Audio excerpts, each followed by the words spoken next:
Hey guys, welcome back to the channel, and today we're going to be taking a look at what it's like to fly on first class on British Airways from the UK over to the US.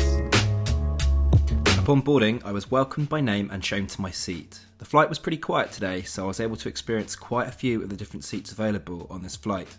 I started at the window seat for takeoff. Waiting at my seat was a pillow, blanket and noise cancelling headphones. First impressions are fantastic, there's ample room to stretch out, and what's more, the seat is really private.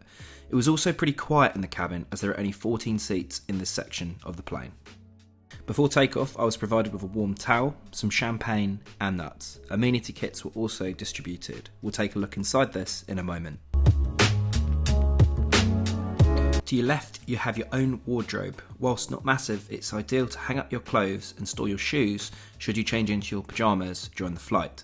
The TV is released at a touch of a button. Unfortunately, because of this, it has to be stowed for takeoff and landing. Your TV is controlled via a handset stowed in a cubby to your right. I found it pretty sluggish compared to the touchscreen handsets you get on Q suites, but it did the job for this 8-hour flight.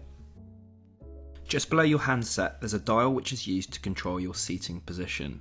I liked that you didn't have a fixed setting and could adjust to your desired position. Your tray table is stored to your right and released by pushing down on the table. I love the carbon effect the table has in contrast to the cheap plastic you'll get in Club World. One unique feature is due to the size of the table and your suite, there's actually room to dine with someone opposite you. Whilst I didn't do this on this flight, I think that's a great feature if you're travelling with a partner or friend. The window blinds are pretty unique in BA First. They're controlled at the push of a button just to your right. The shutters come down and are complemented by a deep blue backlight, making the suites feel more like a room than a plane seat. On to the food. I was served a pre-dinner glass of champagne, and a few moments later an amuse-bouche was brought out. This consisted of beef tartare, cream cheese and salmon. Next of all, my table was set and a bread basket was sent over. I had a choice of still or sparkling water and of course more champagne. My starter was a Welsh goat's cheese, asparagus and walnut salad. For main, I had beef with potatoes, almond broccoli and baby tomatoes. For dessert, I had the cheese plate complemented by aged port. After dinner, I changed into my pajamas, ready for some sleep. They're not quite the white company pajamas you get on Qatar, but they were really comfortable. Now for bed. I will say that I was really impressed with this. You get a proper duvet, 2 large fluffy pillows and a comfy mattress topper. What's more, due to being a quieter flight today, I was able to move here just for sleep. This, in case you're wondering, is 1A in the nose of the plane.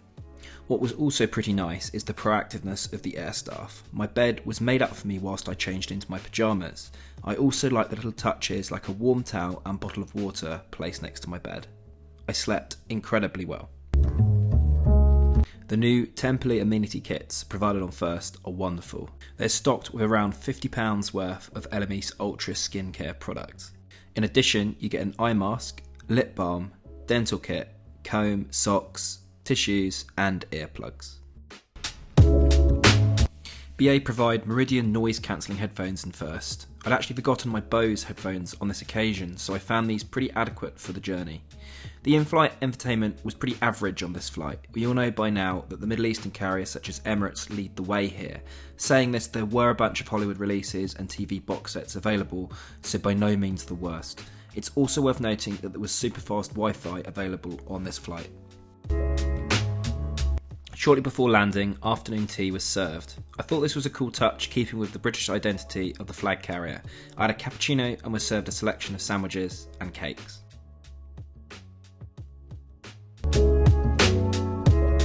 In conclusion, I really enjoyed my first class flight. BA does have a pretty competitive product in my opinion.